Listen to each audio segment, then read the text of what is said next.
दोस्तों, मैं रोहित कुमार एवनीशो की ओर से आपका स्वागत करता हूं।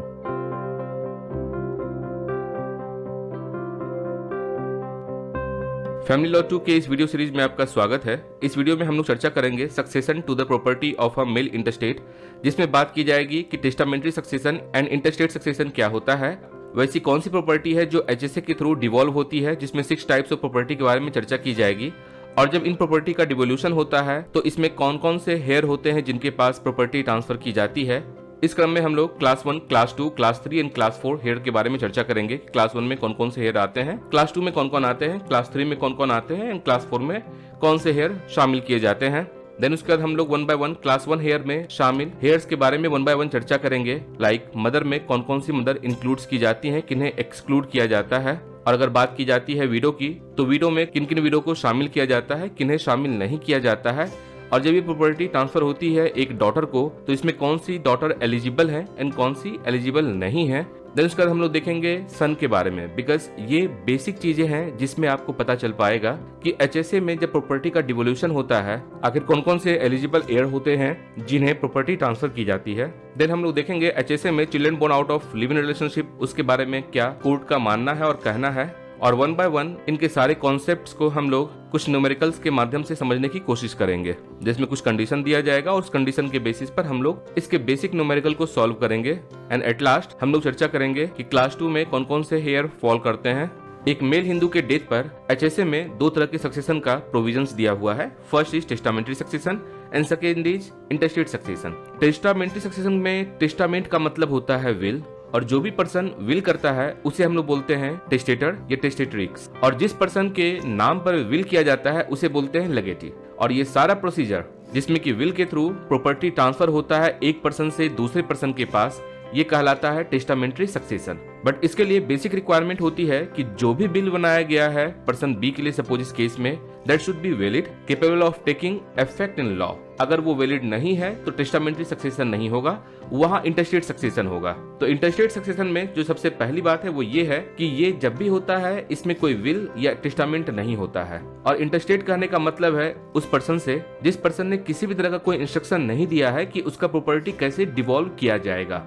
जैसे यहाँ कॉन्सेप्ट है लेगेटी का जिसके नाम पर विल बनाया जाता है, वैसे यहाँ पर कॉन्सेप्ट है हेयर्स का जिसके नाम पर ये प्रॉपर्टी ट्रांसफर की जाती है। और ये सारा प्रोसीजर जिसमें इंटेस्टेट की प्रॉपर्टी हेयर्स को ट्रांसफर की जाती है, that is known as intestate succession. और इसका डिस्ट्रीब्यूशन 2 तरीके से होता है। फर्स्ट इनहेरिटेंस होता है एंड सेकेंड इंटेस्टेट सक्सेशन होता है। अब हम लोग देखते हैं कि आखिर किस तरह की प्रॉपर्टी को एचएसए में शामिल किया जाता है, आखिर वैसी कौन सी प्रॉपर्टी होती है जिसका डिवोल्यूशन एचएसए 1956 के तहत होता है। तो फर्स्ट प्रॉपर्टी जो होती है दैट इज सेपरेट प्रॉपर्टी और सेल्फ एक्विजिशन।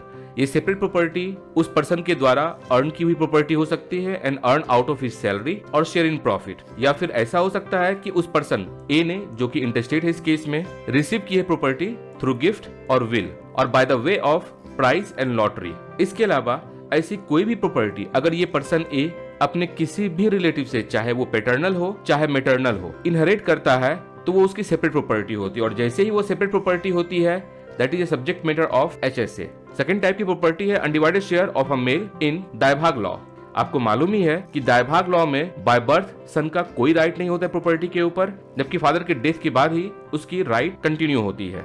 दायभाग लॉ में डॉक्ट्रिन ऑफ सोरारशिप एप्लीकेबल नहीं है।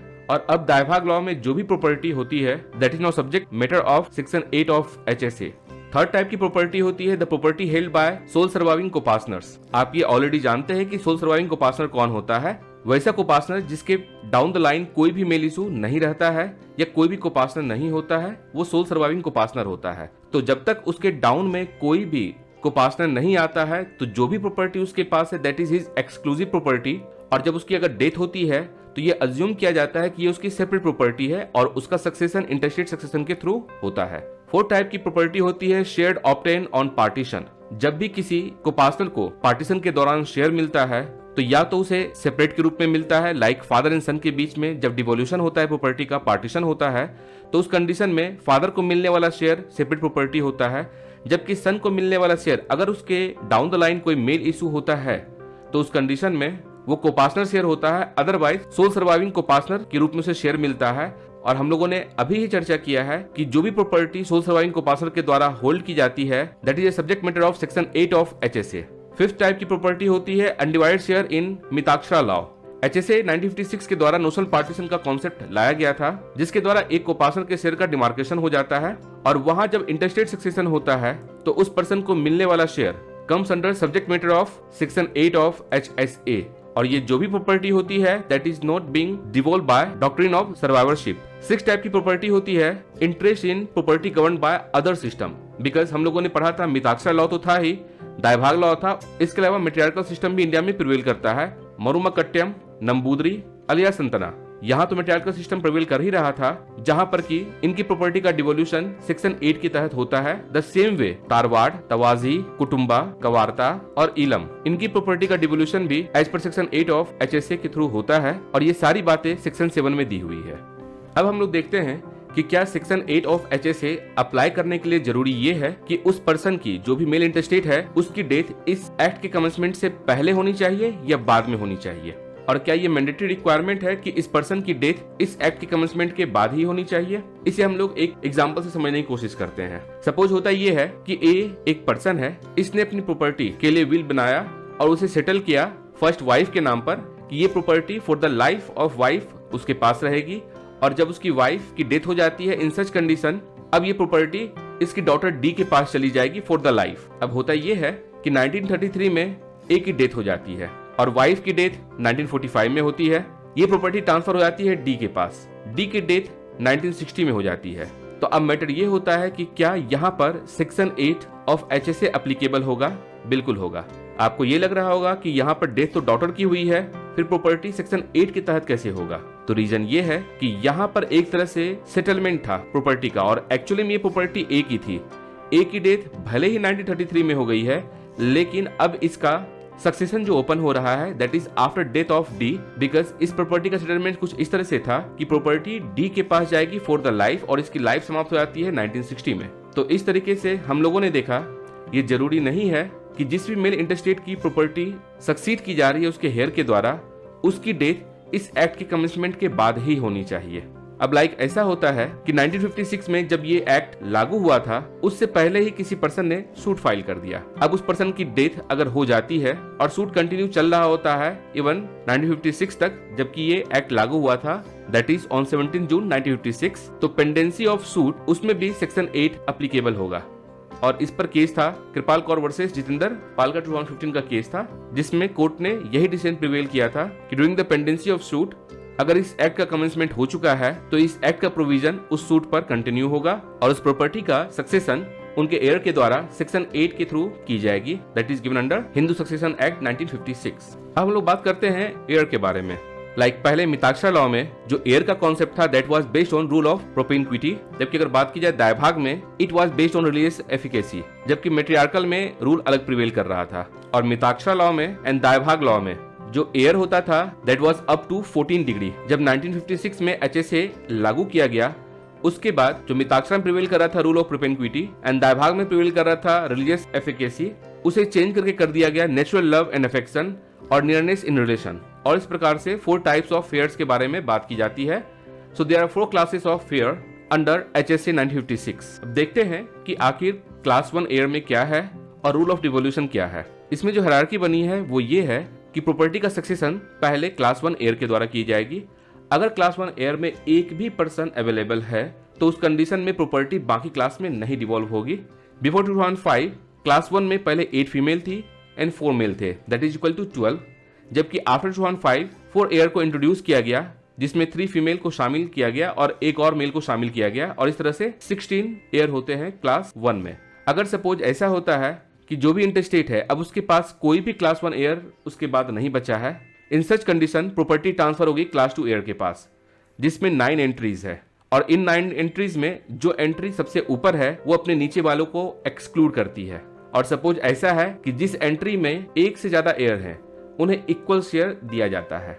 अब ऐसा होता है कि the person who died interstate suppose A, उसके डेथ के बाद ना तो कोई क्लास 1 एयर बचता है और ना ही क्लास 2, तब ये प्रॉपर्टी डिवॉल्व होती है और ट्रांसफर होती है क्लास 3 के पास। क्लास 3 में एग्नेट्स होते हैं डिजीज्ड के, और अगर क्लास 3 में भी कोई नहीं बचता है तब ये प्रॉपर्टी जाती है क्लास 4 के पास। तो ये था classification and rule of devolution.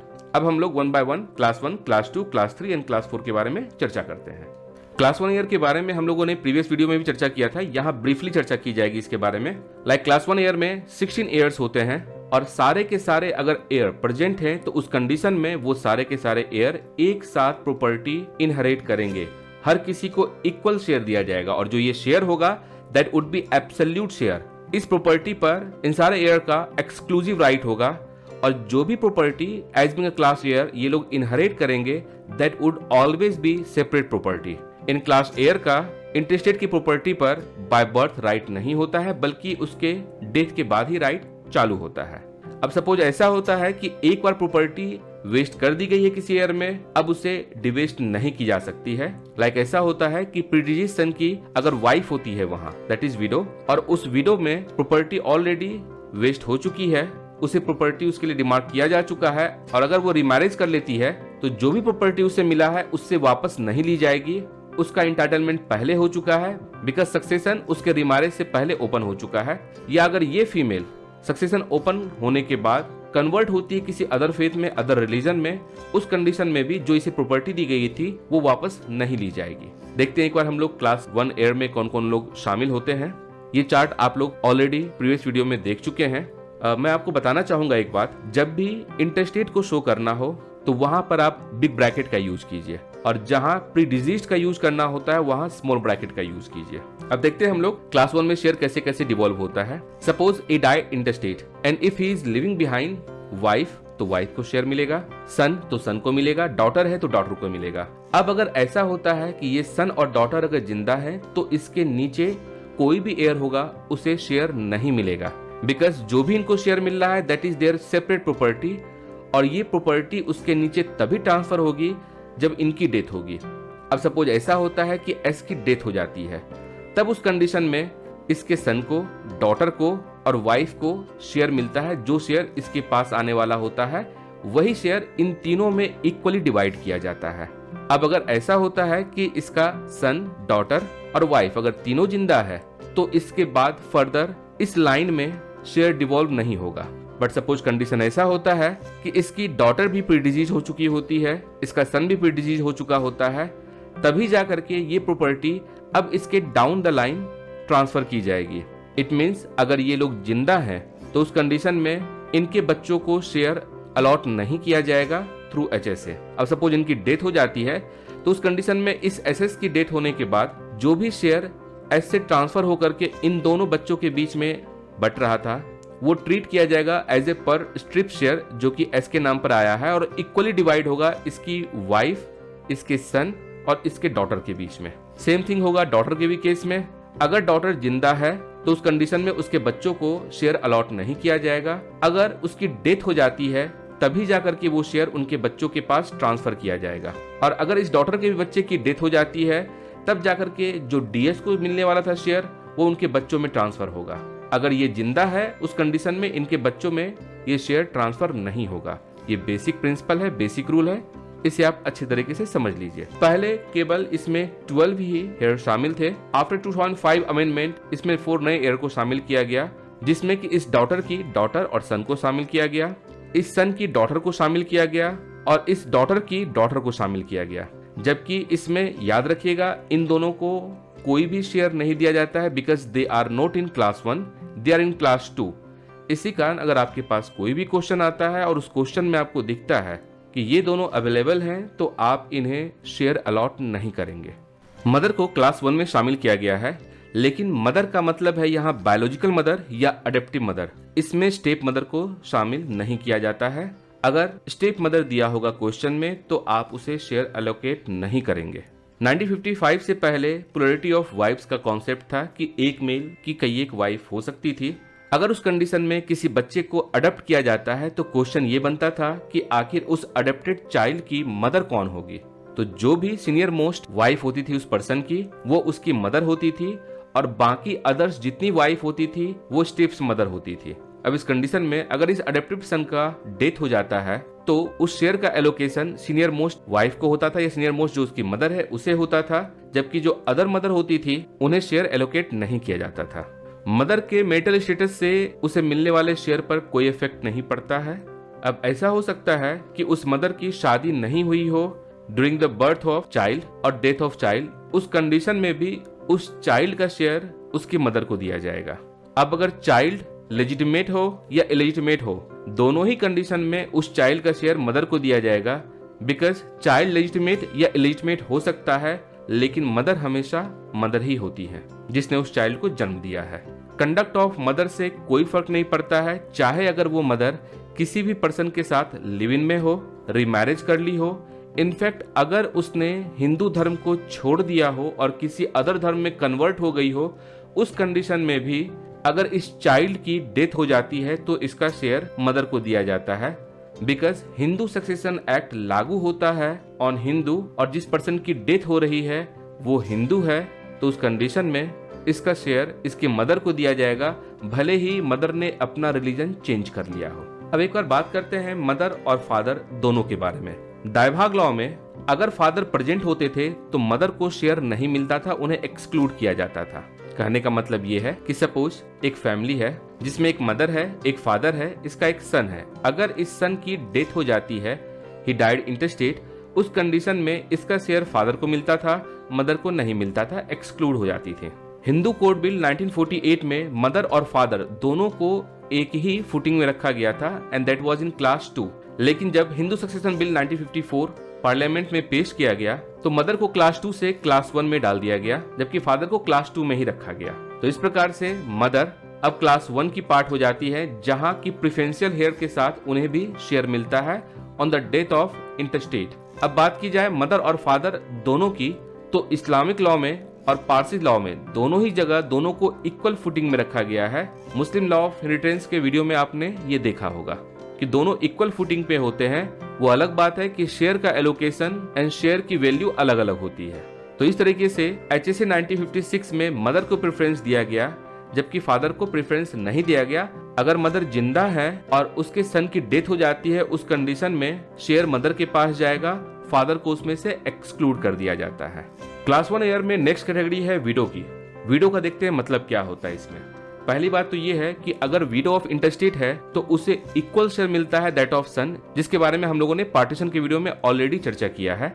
अब ऐसा होता है कि मोर देन 1 विडो है अगर उस इंटरस्टेट की, तो जितनी भी विडो है उनको कलेक्टिवली 1 शेयर मिलता है and that is equal to each of the son. और जो भी शेयर उन्हें मिला है उसे उन लोगों के बीच में इक्वली डिवाइड कर दिया जाता है। जैसे हम लोग यहाँ एक एग्जांपल लेते हैं। ए डाइड इंटरस्टेट, इसकी 3 वाइफ्स थी, W1, W2, W3 और 2 सन था, S1 एंड S2। अब अगर शेयर के लोकेशन की बात की जाए तो W1, W2 और W3 इन तीनों को मिला करके 1 शेयर होगा, इस सन का 1 शेयर होगा और एक सन का 1 शेयर होगा। और अगर शेयर की बात की जाए तो 1/3 इस सन को मिलेगा, 1/3 इस सन को मिलेगा और कलेक्टिवली W1, W2 और W3 को मिला करके 1/3 शेयर मिलेगा। और अगर ईच पर्सन के शेयर की बात की जाए तो इस W1 को इस 1/3 का 1/3 मिलेगा, बिकॉज यहाँ 3 वाइफ्स को एक साथ शेयर मिल रहा है।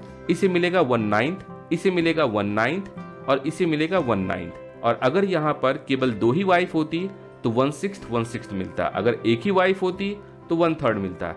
कहने का मतलब ये है कि जो भी शेयर इस सन को मिल रहा है उसके इक्वल ही इसकी वाइफ्स को मिलेगा। अगर वाइफ की संख्या जितनी भी होगी वो उनमें डिवाइड हो जाएगा और जो भी वो प्रॉपर्टी अब इसमें हेल्ड करेंगी that would be there separate property. अब एज पर द एक्ट यहाँ पर विडो का मतलब है spouse of a valid marriage. Valid marriage का मतलब ये हो गया कि जो भी शादी हुई है that is solemnised validly according to the law and that should confirm the legal requirement. Like एक केस आया था and the name of the case was Margaret Palai versus Savitri Palai. ये 2010 का केस है। इसमें होता ये है कि एक हिंदू मेल होता है, इसकी वाइफ क्रिश्चियन होती है, पर्सन डाइड इंटरस्टेट। उस कंडीशन में वाइफ जो है शेयर का डिमांड करती है, तो वहां पर कोर्ट के द्वारा कहा जाता है कि ये जो शादी सोलेमनाइज हुई है वो not according to the law, क्योंकि अंडर हिंदू लॉ ये परमिटेबल नहीं है, जिसकी वजह से जो प्रॉपर्टी है वो HSA के थ्रू इस फीमेल को नहीं दिया जाएगा। तो इसी कारण प्रॉपर्टी HSA के थ्रू उस फीमेल को मिले, उस विडो को मिले। जरूरी ये है कि the marriage should be valid. अब एक बार हम लोग चर्चा करते हैं डाइवोर्स के केस में कि suppose the person died interstate और डाइवोर्स का केस चल रहा था।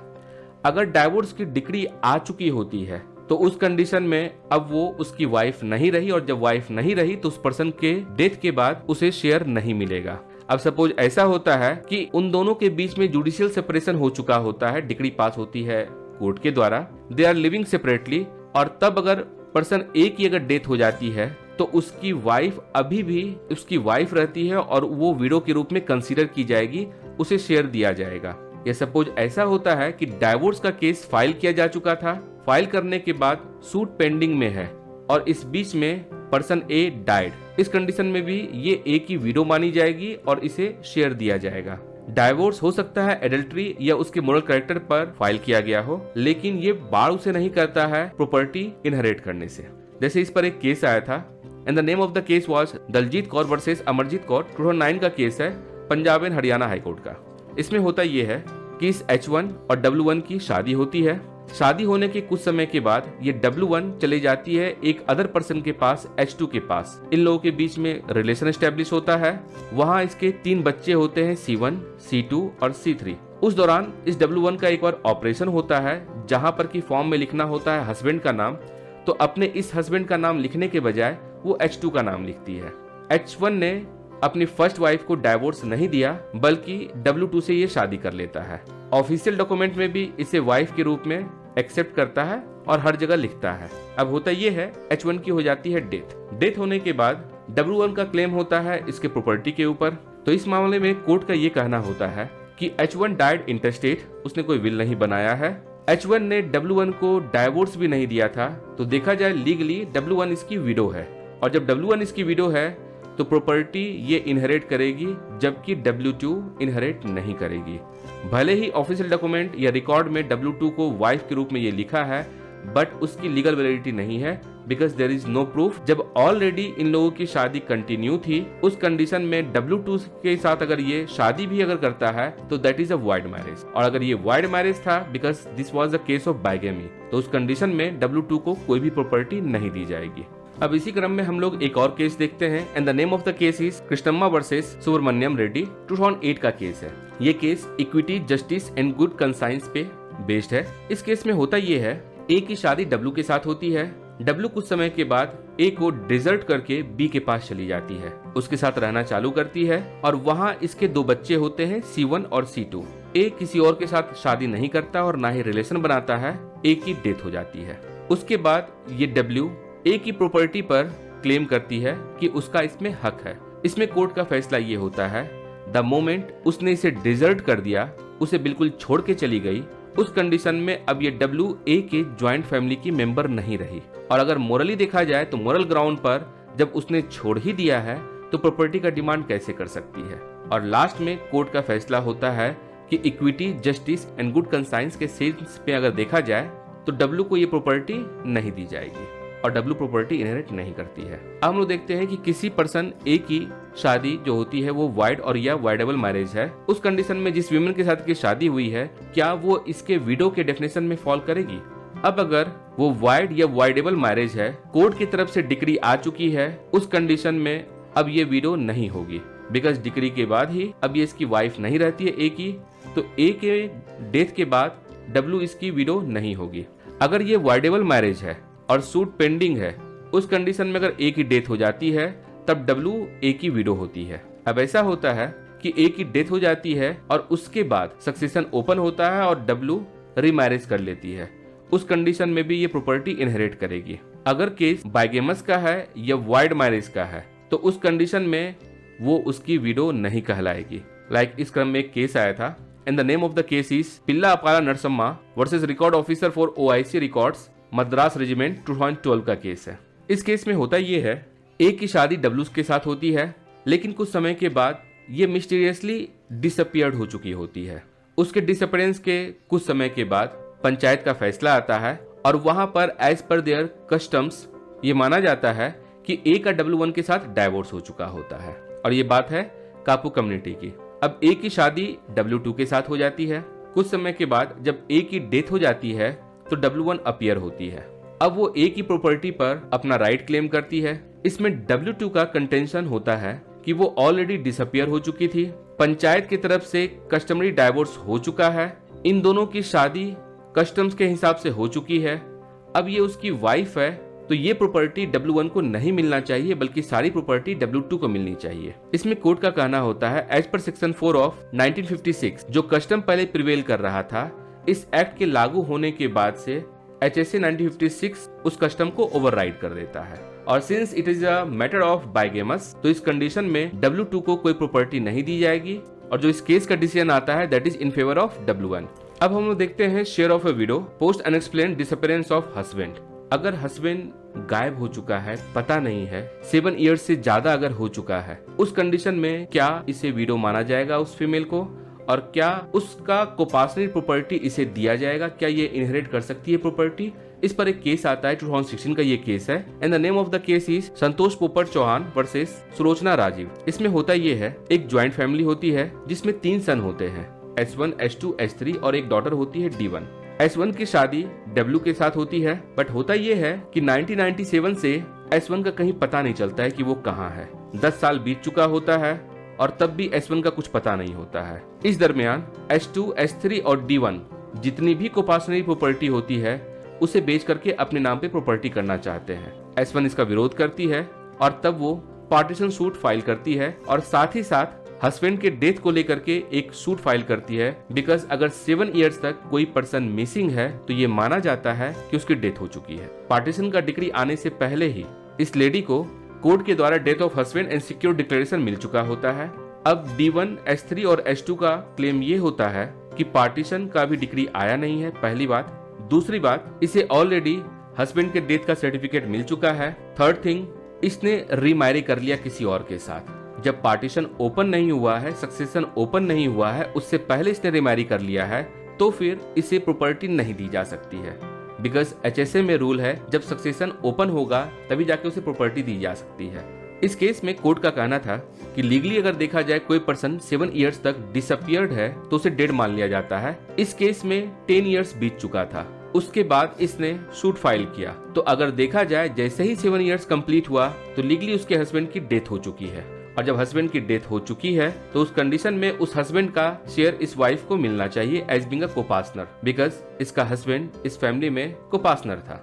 और जैसे ही उसे शेयर मिलना चाहिए, अब इसकी अगर शादी भी हो जाती है तो इससे इसको मिलने वाले अधिकार पे कोई फर्क नहीं पड़ता है। इट मीन्स अगर इसने आफ्टर 7 इयर्स शादी भी कर ली है और इसे ऑलरेडी यहाँ पर डिग्री मिल चुका है, अगर वो शादी कर लेती है तो इसे जो शेयर मिलना चाहिए था उससे इसके राइट पर कोई फर्क नहीं पड़ेगा और इसे शेयर मिलेगा।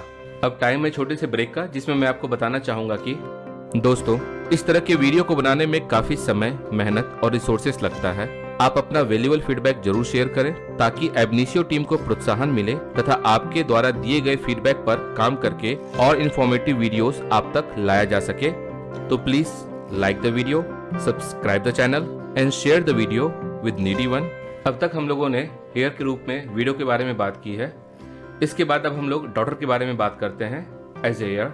डॉटर्स का मतलब होता है natural born daughter, valid adopted daughter हो और लेजिटिमेट हो। अगर इलेजिटिमेट है तो उस कंडीशन में उसे शेयर नहीं मिलेगा। डॉटर में मैरिड और अनमैरिड दोनों को ही इंक्लूड किया जाता है, उसमें कोई डिफरेंशिएट नहीं किया जाता है, दोनों को ही शेयर मिलेगा। लेजिटिमेट का मतलब हो गया या तो वाइड मैरिज से या बाइगेमस से जो भी चाइल्ड बॉर्न हो रहा है वो चाइल्ड लेजिटिमेट है, या फिर वाइडेबल मैरिज से अगर चाइल्ड बॉर्न हो रहा है तो वो चाइल्ड लेजिटिमेट है।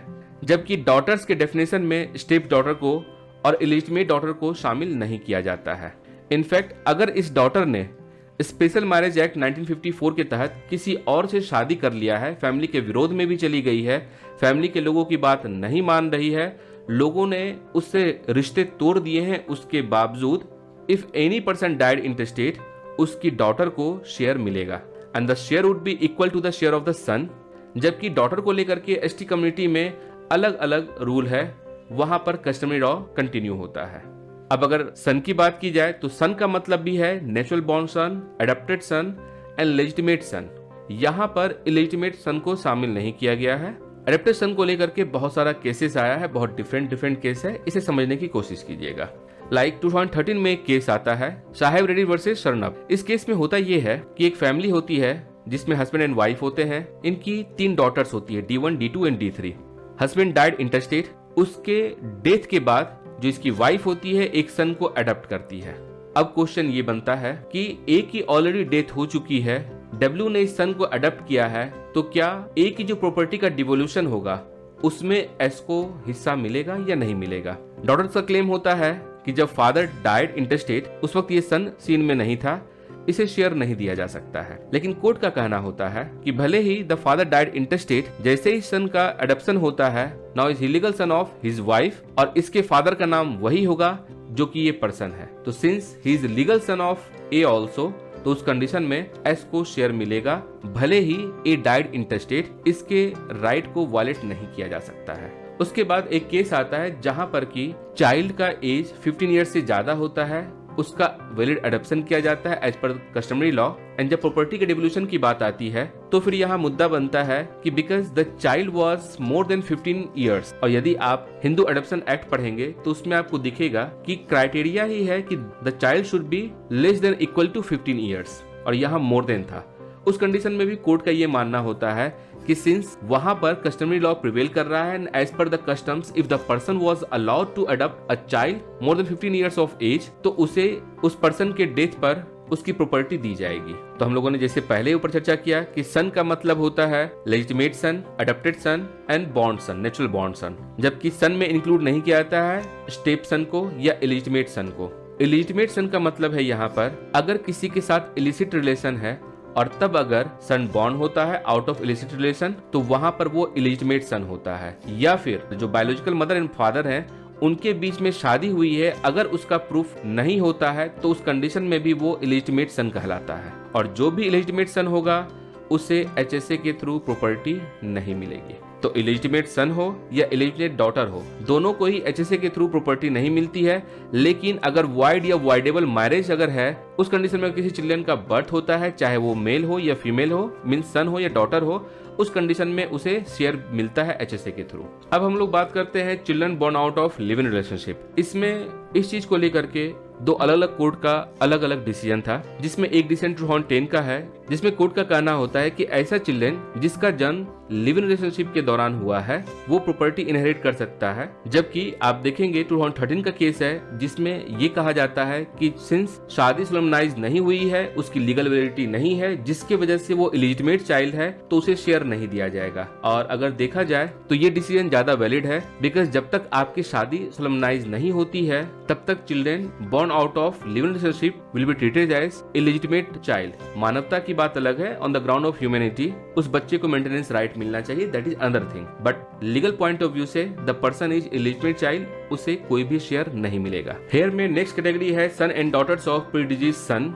और प्रीडिजीज डॉटर। सबसे बड़ी बात यह है कि उसमें लिखा हुआ है प्रीडिजीज सन, ना कि ग्रैंड सन। दोनों में डिफरेंस है, क्योंकि अगर यहाँ पर ग्रैंड सन लिखा होता तो उस कंडीशन में इस सन के जिंदा रहने के बावजूद इसे शेयर दिया जाता। लेकिन प्रीडिजीज सन या प्रीडिजीज डॉटर लिखा है तो इसका मतलब साफ साफ ये है कि अगर ये लोग जिंदा हैं उस कंडीशन में इसे शेयर नहीं मिलेगा, अगर इनकी डेथ हो जाती है तभी इन्हें शेयर मिलेगा। इसी कारण ग्रैंड सन का यूज नहीं किया गया है, बल्कि प्रीडिजीज सन या प्रीडिजीज डॉटर का यूज किया गया है। अब ऐसा है कि if the son dies during the life time of the intestate, उस कंडीशन में उसकी शेयर उसके बच्चों को दी जाती है। और डॉटर्स या सन का वही मतलब है जो हम लोगों ने ऊपर देखा था, that should be natural born, adopted हो सकता है, लेजिटिमेट हो सकता है, इलेजिटिमेट नहीं हो सकता है। अब मगर यहाँ पर लेजिटिमेट वाले में थोड़ा सा मामला अलग होता है, बट उससे पहले देखते हैं कि अगर ये सन प्रीडिजीज होता है तो उस कंडीशन में क्या होता है। Like this is an example, यहाँ पर F है, इसके 3 बच्चे हैं, S1, S2 and S3। S1 की शादी हो चुकी है जिसके 2 बच्चे हैं, एक बेटा और एक बेटी। S3 की भी शादी हो चुकी है, इसका एक बेटा है। अब ऐसा होता है कि F डाइड इंटरस्टेट, तो इसके डेथ के बाद प्रॉपर्टी का सक्सेशन होना है। सक्सेशन होने के लिए एज पर सेक्शन 8 इनके तीनों बच्चों को इक्वल शेयर मिलना चाहिए सिंस ही इज प्रीडिजीज्ड। लेकिन हम लोग ये मान के चलेंगे कि ये जिंदा है और इसका शेयर एलोकेट करेंगे। लाइक इस केस में 1/3 शेयर हर किसी को मिलता है। अब सिंस ही इज प्रीडिजीज्ड तो ये 1/3 शेयर 3 भागों में बटेगा। एक इसकी वाइफ को मिलेगा, दूसरा इसकी डॉटर को मिलेगा और थर्ड इसके सन को मिलेगा। तो हर किसी को इस 1/3 का 1/3 मिलेगा। 1/9 शेयर इसके पास आएगा, 1/9 शेयर इसके पास आएगा, 1/9 शेयर इसके पास आएगा। लेकिन अगर इस कंडीशन में अगर बात की जाए तो ये अभी जिंदा है, जिंदा होने की वजह से ये शेयर इसके पास ही रहेगा, इसकी सेपरेट प्रॉपर्टी है, ये ना तो इसकी वाइफ को मिलेगा और ना ही इस सन को मिलेगा। अब सपोज ऐसा कंडीशन आता है कि इफ द पेरेंट्स और grand parents had a wide और वाइडेबल मैरिज, इट मींस जो भी पर्सन है उसके फादर या ग्रैंडफादर की ही वाइड या वाइडेबल मैरिज है, तो उस कंडीशन में क्या वो इंटरस्टेट के प्रॉपर्टी में शेयर का डिमांड कर सकता है या उसे शेयर मिलेगा। अब इस केस में हम लोग देखते हैं होता क्या है। एक फादर है, इसकी ऑलरेडी एक वाइफ रहती है। वाइफ रहने के बावजूद इसने एम के साथ सपोज एक रिलेशन बनाया और इससे एक बच्चा होता है एस। ये बाइगेमस होता है, तो ये आपको होता है वॉइड मैरिज होता है। जब ये वॉइड मैरिज है तो हम लोगों ने देखा है कि ये एस जो होता है वो इंटाइटल है एफ के डेथ के बाद इसकी प्रॉपर्टी इनहेरिट करने के लिए। लेकिन अब बात करते हैं क्या इसके बच्चे इंटाइटल हैं यदि एस प्रीडिजीज्ड है और एफ इंटरस्टेट होता है। तो सबसे बड़ी बात यह है कि यहाँ पर इस एस और इस एफ का डायरेक्ट कोई रिलेशन नहीं है। डायरेक्ट कोरिलेशन नहीं होने की वजह से ये लोग एफ की प्रॉपर्टी में क्लेम नहीं कर सकते हैं, जबकि एस इंटाइटल है एफ की प्रॉपर्टी में सेपरेट प्रॉपर्टी में क्लेम करने के लिए। आई होप आपका ये कॉन्सेप्ट क्लियर हो चुका होगा। एक और एग्जांपल देखते हैं, द सेम एग्जांपल। यहाँ फादर है, इसकी ऑलरेडी वाइफ है और एक दूसरी पर्सन से ये शादी कर लेता है, बाइगेमस होता है, बच्चे जन्म ले लिए यहाँ। अब ये बच्चे अपने फादर की प्रॉपर्टी तो इनहेरिट कर सकते हैं, दैट इज सेपरेट प्रॉपर्टी, लेकिन फादर के किसी अदर रिलेशन से प्रॉपर्टी इनहेरिट नहीं कर सकते हैं। इसी कारण if A died interstate and F is predeceased, उस कंडीशन में डी या एस प्रॉपर्टी का डिमांड नहीं कर सकता है। अब हम लोग देखते हैं what are the rules of distribution of the property under HSA. और आपको ये मालूम होगा कि एचएसए में जब भी कोई प्रॉपर्टी डिवोल्व होती है उसका नेचर सेपरेट प्रॉपर्टी का होता है, और डिवोल्यूशन के बाद जब ये शेयर किसी एयर के पास पहुंचता है तो उसका भी नेचर सेपरेट ही होता है। पहला रूल ये कहता है कि share of each son will be equal to share of daughters and that would be equal to mother. It means each son को जितना शेयर मिल रहा है ईच डॉटर को भी उतना ही शेयर मिलेगा, और मदर को ईच सन या ईच डॉटर के बराबर ही शेयर मिलेगा। यहाँ हम लोग एग्जांपल देखते हैं। एम मदर है, A died intestate living behind his mother, wife, son and daughter. इस कंडीशन में किसको किसको कितना शेयर मिलेगा? इस सन को मिलेगा 1 शेयर, इस डॉटर को मिलेगा 1 शेयर, इसकी वाइफ को जो कि विडो हो चुकी है इसे मिलेगा 1 शेयर, इसकी मदर क्लास 1 ईयर है इसे मिलेगा 1 शेयर, और इस तरीके से पूरी प्रॉपर्टी 4 पार्ट्स में डिवाइड हो जाएगी। तो 1/4 शेयर, 1/4 शेयर, 1/4 शेयर हर किसी को मिलेगा। हर किसी के पास जो प्रॉपर्टी पहुंचेगी that would be equal to 1/4 share. Second इसका रूल कहता है कि जो भी इंटरस्टेट है यदि उसकी मोर देन 1 वाइफ्स है, उस कंडीशन में जितनी भी वाइफ है वो कलेक्टिवली 1 शेयर होल्ड करेगी, जो हम लोगों ने पहले देखा था, और वो शेयर इक्वली उन वाइफ में डिवाइड होगा। आप इस बात को याद रखिएगा, मोर देन 1 वाइफ का कंडीशन बिफोर 1955 हो सकता है। अगर इसके बाद मोर देन 1 वाइफ है तो वो आपका वॉइड मैरिज होगा, बिकॉज वहां पर बाइगेमस का केस आ जाएगा। बाइगेमी अलाउड नहीं था 1955 के बाद, जबकि 1955 से पहले बाइगेमी अलाउड था। तो देखते हैं 1955 से पहले क्या होता है। The person A died intestate living behind mother, 2 widow, 2 son and 2 daughters. अब इस कंडीशन में शेयर का एलोकेशन कैसे होगा?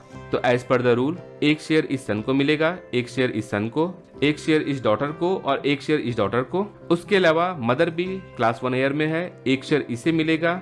W1 और W2 कलेक्टिवली 1 शेयर होल्ड करेगी। तो ए की प्रॉपर्टी पर टोटल नंबर ऑफ शेयर हो जाता है 1 2 3 4 5 6 1/6 शेयर मिलेगा इस मदर को, 1/6 डॉटर को, इस डॉटर को भी 1/6, सन को भी 1/6, इस सन को भी 1/6। अब ये कलेक्टिवली जो 1/6 मिला है ये दोनों वाइफ में इक्वली डिवाइड होगा एज पर द HSA। तो इस प्रकार से शेयर हो जाएगा मदर का 1/6, दोनों वाइफ का हो जाएगा 1/12, और इनके चारों बच्चों का इक्वली शेयर 1/6 हो जाएगा। पार्टीशन के वीडियो में आपने कुछ और देखा था, लेकिन याद रखिएगा वो पार्टीशन था और ये सक्सेशन हो रहा है। सो आप पार्टीशन और सक्सेशन इससे कंफ्यूज मत होइएगा। पार्टीशन जब भी होता है दैट इज कोपार्शनरी प्रॉपर्टी का, और सक्सेशन होता है सेपरेट प्रॉपर्टी का। और आपने देखा था कि जो कोपार्शनरी प्रॉपर्टी का पार्टीशन हो रहा था वहां पर दोनों ही मदर को शेयर मिल रहा था इक्वल टू सन, लेकिन इस केस में सक्सेशन में दोनों मदर को ज्वाइंटली मिलता है इक्वल टू सन। चलिए एक और एग्जांपल हम लोग लेते हैं। सपोज ऐसा होता है A died interstate and living behind class 1 heir, mother, wife 1, wife 2, wife 3, एक सन और एक डॉटर। अब इस केस में देखते हैं किसको किसको कितना शेयर एलोकेट किया जाएगा। इस मदर को मिलेगा 1 शेयर, सन को मिलेगा 1 शेयर, डॉटर को मिलेगा 1 शेयर और ये तीनों वाइफ्स आपस में मिल करके एक शेयर को ही शेयर करेगी। तो total number of share is 1 2 3 4। तो इस मदर को मिलता है 1/4 शेयर, इस 1/4 शेयर में इन तीनों वाइफ्स को मिलेगा, इस सन को मिलेगा 1/4 शेयर और इस डॉटर को मिलेगा 1/4 शेयर। तो इस प्रकार से एम का शेयर हो जाता है 1/4, तीनों वाइफ का कलेक्टिवली शेयर है 1/4, लेकिन अगर सेपरेट अगर देखा जाए तो इन तीनों का हो जाता है 1/12 बिकॉज 1/4 इंटू 1/3 1/12। सन का शेयर डॉटर के इक्वल है दैट इज इक्वल टू 1/4। ये शेयर का एलोकेशन हुआ। अब देखते हैं if child born out of void और वाइडेबल मैरिज उस केस में क्या होता है। हम लोगों ने पहले ही चर्चा किया है। सपोज ए डाइड इंटरस्टेट 2000 में, उससे पहले 1990 में W1 के साथ इसकी शादी हुई थी। 1994 में इसने W2 के साथ शादी कर ली जो कि बाइगेमी हो गया।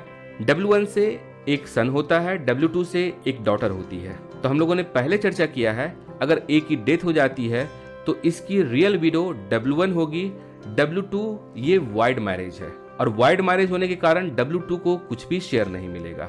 लेकिन हम लोगों ने चाइल्ड के केस में इससे पहले डिस्कस किया था कि चाइल्ड को शेयर मिलता है अगर वो वाइड मैरिज से बॉर्न हुए हैं। तो इस केस में अगर शेयर के एलोकेशन की बात की जाए, एक शेयर इस वाइफ को मिलेगा, एक इस सन को, एक इस डॉटर को, W को कोई शेयर नहीं मिलेगा। टोटल मिलाकर के 3 हो जाता है, 1/3 1/3 एंड 1/3। इस प्रकार से W1 को मिलता है 1/3 शेयर, W2 को कुछ भी शेयर नहीं मिलेगा क्योंकि वो उसकी लीगल विडो नहीं है। एस को मिलेगा 1/3 एंड डॉटर को मिलेगा 1/3 शेयर। नेक्स्ट एग्जांपल हम लोग देखते हैं इलेजिटिमेट चाइल्ड के केस में क्या होता है। सपोज ऐसा होता है ए की शादी W से होती है और एक इसे सन होता है। उसके बाद ए ने बी के साथ इलिसिट रिलेशन रखा जहां उसे एक सन और एक डॉटर होता है। A died interstate. इस केस में S2 और D1 ये दोनों ही इलेजिटिमेट चाइल्ड हैं और इलेजिटिमेट चाइल्ड का मतलब ये हुआ कि शेयर इसे नहीं मिलेगा, बी भी इसकी लीगल विडो नहीं है, शेयर इसे भी नहीं मिलेगा। शेयर इस वाइफ और इस सन में इक्वली डिवाइड हो जाएगा 1/2 1/2। तो इस प्रकार से W1 को मिलता है 1/2, S1 को मिलता है 1/2, B, S2 और D2 को कोई भी शेयर नहीं मिलता है। अब हम लोग देखते हैं case of children of predeceased son and daughter. उस कंडीशन में शेयर का एलोकेशन कैसे होता है। अब सपोज हमारे पास एक केस है जिसमें ए की शादी W से होती है, इसकी मदर है, 4 इसके बच्चे हैं जिसमें 2 सन एंड 2 डॉटर है। सन की शादी हो चुकी होती है और इस डॉटर की भी शादी हो चुकी है, but this son is predeceased son and this daughter is predeceased daughter and A died intestate. उस कंडीशन में ए के प्रॉपर्टी का शेयर देखते हैं कैसे कैसे डिवाइड होता है। एज बिंग क्लास 1 फीमेल, इसके मदर को मिलेगा 1 शेयर, वाइफ को मिलेगा 1 शेयर, इस डॉटर को मिलेगा 1 शेयर, इस सन को मिलेगा 1 शेयर। अब S1 और D2 इन दोनों की डेथ हो चुकी है लेकिन 1 शेयर इसे भी एलोकेट किया जाएगा, 1 इसे भी एलोकेट किया जाएगा इसके ब्रांच के लिए। Total number of share is 1 2 3 4 5 6। It means हर किसी को 1/6 शेयर मिलेगा। अब S1 के ब्रांच के लिए जो 1/6 शेयर एलोकेट किया गया है ये इक्वली इन तीनों में डिवाइड होगा। तो इस तरह से S1 की वाइफ को मिलेगा 1/18 शेयर, इसकी डॉटर को मिलेगा 1/18 शेयर, इसके सन को मिलेगा 1/18 शेयर। इस डॉटर के इस शेयर को भी डिवाइड किया जाएगा इनके बच्चों के बीच में और इसकी डॉटर को मिलेगा 1/12 शेयर और सन को मिलेगा 1/12 शेयर। तो इस प्रकार से आप देख सकते हैं M को मिला है 1/6 शेयर, W को 1/6 शेयर, S1 की वाइफ को 1/18 शेयर, S2 को 1/6 शेयर, D1 को 1/6 शेयर, S1 के सन को 1/18 शेयर, S1 के डॉटर को 1/18 शेयर, D2 के सन को 1/12 शेयर एंड D2 के डॉटर को 1/12 शेयर। आई होप यहाँ तक आपको कोई प्रॉब्लम नहीं आई होगी। इसके बाद हम लोग देखते हैं नेक्स्ट एग्जाम्पल को।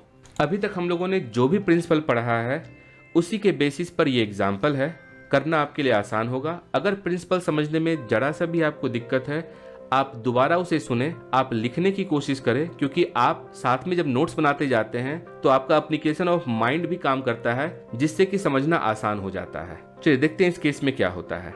अब सपोज ऐसा होता है कि एक पर्सन है A, he died interstate and living behind his father, mother, wife, daughter and son. इस कंडीशन में किसको किसको कितना शेयर मिलेगा। अगर देखा जाए यहाँ पर फादर इज क्लास 2 एयर जबकि मदर, वाइफ, सन और डॉटर क्लास 1 है। जब भी अगर क्लास 1 कोई भी प्रेजेंट होगा, इनफैक्ट अगर सिंगल भी प्रेजेंट होगा, उस कंडीशन में क्लास 2 को शेयर नहीं दिया जाएगा। इट मीन्स इस फादर को शेयर नहीं मिलेगा, इस मदर को 1 शेयर मिलेगा, वाइफ को 1 शेयर मिलेगा, डॉटर को 1 शेयर मिलेगा, सन को 1 शेयर मिलेगा। तो टोटल नंबर ऑफ शेयर हो गया 4। अब एक ही प्रॉपर्टी को 4 पार्ट्स में डिवाइड किया जाएगा। एम को मिलेगा 1/4, वाइफ को 1/4, डॉटर को 1/4 एंड सन को 1/4 शेयर, जबकि फादर को कुछ भी शेयर नहीं मिलेगा, नील। अब देखते हैं केस जिसमें कि क्लास 1 हेयर प्रेजेंट है। जो विडो ऑफ प्रीडिजीज सन है वो शादी कर लेती है बिफोर ओपनिंग ऑफ सक्सेशन। तो शेयर का एलोकेशन कैसे करते हैं? यदि आपका कॉन्सेप्ट क्लियर है तो ये करना बहुत आसान है। लाइक हम लोग यहाँ देखते हैं, ए डाइड इंटरस्टेट इन 2000, लेकिन इसका predeceased son the person died in 1998 suppose. जो इसका सन 3 है, ही डाइड इन 1994। जो इसके सन का सन है, ही डाइड इन 1999। उसके बाद इस सन की जो वाइफ है, सपोज ये शादी कर लेती है इसके डेथ से पहले ही, पार्टीशन ओपन नहीं हुआ है और इसके 2 बच्चे होते हैं, एक बेटा और दूसरी बेटी। शेयर का एलोकेशन कैसे होता है वो देखते हैं। तो पहली बात आपको मालूम है कि यदि क्लास 1 हेयर प्रेजेंट है तो क्लास 2 हेयर को शेयर नहीं मिलेगा, तो यहाँ पर फादर को शेयर नहीं मिलेगा। अब इस मदर को मिलेगा 1 शेयर, इसके विडो को मिलेगा 1 शेयर, इस सन को मिलेगा 1 शेयर, ये मानेंगे कि वो जिंदा है। S2 को मिलेगा 1 शेयर, S3 के नाम पर जाएगा 1 शेयर।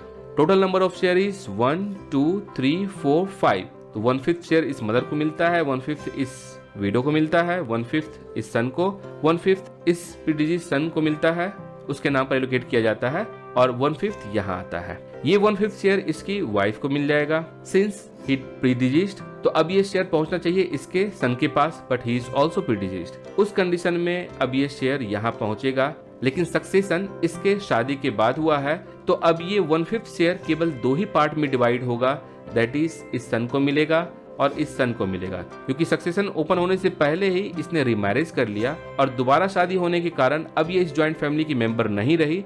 जब सक्सेशन ओपन होता है तो इस वाइफ को कोई भी शेयर नहीं मिलेगा, इनके बच्चों को शेयर मिलेगा।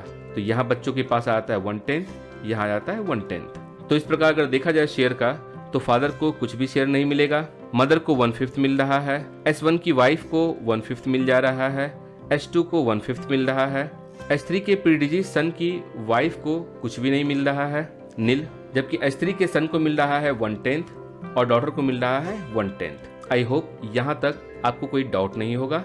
हम लोग चलते हैं अब नेक्स्ट एग्जाम्पल पर। चलिए हम लोग एक एग्जाम्पल लेते हैं।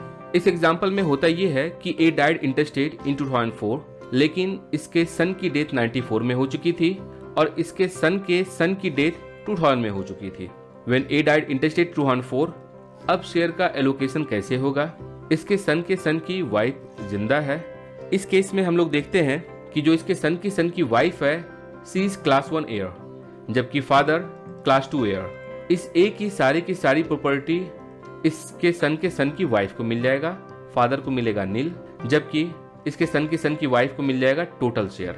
चलिए लास्टली हम लोग एक कॉम्प्लेक्स एग्जांपल लेते हैं। इस केस में होता ये है, ए डाइड इंटरस्टेट, बट उसका एक प्रीडिजीज सन रहता है, एक प्रीडिजीज डॉटर रहती है। इसके सन का भी एक प्रीडिजीज सन रहता है जिसकी एक वाइफ होती है, उसके 2 बच्चे होते हैं। जो प्रीडिजीज डॉटर होती है उसका एक सन होता है, उसकी एक डॉटर होती है। इस केस में शेयर का एलोकेशन कैसे होगा? इस तरह का क्वेश्चन आया हुआ है, थोड़ा आप समझने की कोशिश कीजिएगा। सबसे पहली बात, यहाँ हम लोग देखेंगे क्लास 1 हेयर कौन कौन है। मदर है, 1 शेयर मिलेगा, वाइफ है, 1 शेयर मिलेगा, इस सन को 1 शेयर मिलेगा, इस डॉटर को 1 शेयर मिलेगा। अभी मानेंगे इसके ब्रांच के लिए कि ये डॉटर जिंदा है तो 1 शेयर इसे दिया जाएगा, इसके ब्रांच के लिए सन जिंदा है, इसे 1 शेयर दिया जाएगा। Total number of share is 1 2 3 4 5 6 share, हर किसी को 1/6 शेयर मिलेगा। अब जो एस को एलोकेट किया गया है 1/6 शेयर, वो इसके ब्रांच के लिए किया गया है। सिंस ही डाइड इंटरस्टेट, तो ये शेयर इसके ब्रांच में डिवॉल्व होगा। उस कंडीशन में अब इसका 3 पार्ट होगा, जो इसके फर्स्ट बेटा को, सेकेंड बेटा एंड थर्ड बेटा को दिया जाएगा। तो ईच विल गेट 1/18 शेयर। यहाँ इस डॉटर का शेयर इनके बच्चों में बटेगा, दैट इज 1/12 शेयर। सिंस ए के सन का सन भी प्री डिजीज्ड है, इन सच कंडीशन ये 1/18 शेयर इसके ब्रांच में फिर डिवाइड किया जाएगा। अब ब्रांच में डिवाइड करने का मतलब है 1 शेयर इसकी वाइफ को मिलेगा, 1 इसकी डॉटर को और 1 सन को। तो 1/18 का 1/3 शेयर हर किसी को मिलेगा, इसे मिलता है 1/54, इस सन को मिलेगा 1/54, इस डॉटर को मिलेगा 154। तो अब अगर शेयर की बात की जाए, इसकी मदर को मिला 1/6 शेयर, वाइफ को मिला 1/6 शेयर, S1 को मिला 1/6 शेयर, D1 को मिला 1/6 शेयर, S1 के फर्स्ट सन को मिलता है 1/18 शेयर, S2 को मिलता है 1/18 शेयर, इसकी डॉटर के सन को मिलता है 1/12 शेयर, डॉटर की डॉटर को मिलता है 1/12 शेयर, सन की विडो को मिलता है 1/54 शेयर, इसके सन के सन को मिलता है 1/54 शेयर, जबकि सन की डॉटर को मिलता है 1/54 शेयर। तो आपने देखा इस केस में जहां जहां अगर कोई पर्सन जिंदा है तो वो शेयर वहां ही स्टॉप हो जाएगा, उसके नीचे नहीं जाएगा। तो इस प्रकार से आपने देखा इफ ए डाइड इंटेस्टेट और उसकी कोई भी संतान अगर प्री डिजीज्ड है तो उस कंडीशन में शेयर डाउन जाता है, अगर प्री डिजीज नहीं है तो वो शेयर वहीं स्टॉप हो जाएगा, because this is separate property. अब हम लोग देखेंगे क्लास 2 एयर्स के बारे में। क्लास 2 एयर्स में टोटल मिलाकर के 9 कैटेगरी है। इस 9 कैटेगरी में जो फर्स्ट है फादर, सेकेंड आप देख सकते हैं कैटेगरी 2 है, कैटेगरी 3 है। अब सपोज ऐसा होता है कि क्लास 1 एयर में कोई नहीं बचता है और अगर फादर है और साथ में उसकी सिस्टर है तो उस कंडीशन में फादर को शेयर मिलेगा, सिस्टर को नहीं मिलेगा, क्योंकि each category will replace to its later category. तो यहाँ फादर फर्स्ट कैटेगरी में है तो फर्स्ट प्रेफरेंस फादर को दी जाएगी। अगर फादर नहीं है तो उसके बाद सन्स डॉटर सन को आपको प्रेफरेंस दी जाएगी, ब्रदर को दिया जाएगा या सिस्टर को दिया जाएगा। जबकि अगर इसकी बात की जाए ये ऑलरेडी क्लास 1 कैटेगरी में एलिवेट कर चुका है। और अब सपोज ऐसा होता है कि सिस्टर जिंदा है उस पर्सन की, क्लास 1 में कोई नहीं है और डॉटर सन अगर आपको है तो उस कंडीशन में सिस्टर को दिया जाएगा, डॉटर सन को नहीं दिया जाएगा, क्योंकि each category will replace to its later category entry. Class 2 का ये है। अगर क्लास 2 में कोई नहीं होता है तो फिर क्लास 3 को दिया जाता है। And class 3 is about agnates. Agnates कौन होते हैं इसके बारे में प्रीवियस वीडियो में ऑलरेडी चर्चा किया जा चुका है। और अगर क्लास 1 नहीं है, क्लास 2 भी नहीं है और एग्नेट्स भी नहीं है, देन उसके बाद क्लास 4 दैट इज कॉग्नेट्स को शेयर ट्रांसफर किया जाएगा। और इस तरीके से HSA के अंतर्गत सेक्शन 8 में दिया हुआ मेल इंटरस्टेट की प्रॉपर्टी का डिवोल्यूशन कैसे होगा ये आपको समझ में आ चुका होगा। जनरली इस पर जो न्यूमेरिकल बेस्ड क्वेश्चन आता है वो पार्टीशन और HSA दोनों का मिला हुआ क्वेश्चन आता है। इसके क्वेश्चन को हम लोग देखेंगे फीमेल इंटरस्टेट के बारे में बेसिक जानकारी और उसके इलस्ट्रेशन को देखने के बाद। तब तक के लिए बने रहिए। Have a nice time, see you in the next video. दोस्तों, इस तरह के वीडियो को बनाने में काफी समय, मेहनत और रिसोर्सेस लगता है। आप अपना वैल्यूएबल फीडबैक जरूर शेयर करें ताकि एबनिशियो टीम को प्रोत्साहन मिले तथा आपके द्वारा दिए गए फीडबैक पर काम करके और इन्फॉर्मेटिव वीडियोस आप तक लाया जा सके। यदि आपको यह वीडियो पसंद आया हो तो please like the video, subscribe the channel and share the video with needy one. Thank you for watching videos. Thanks a lot.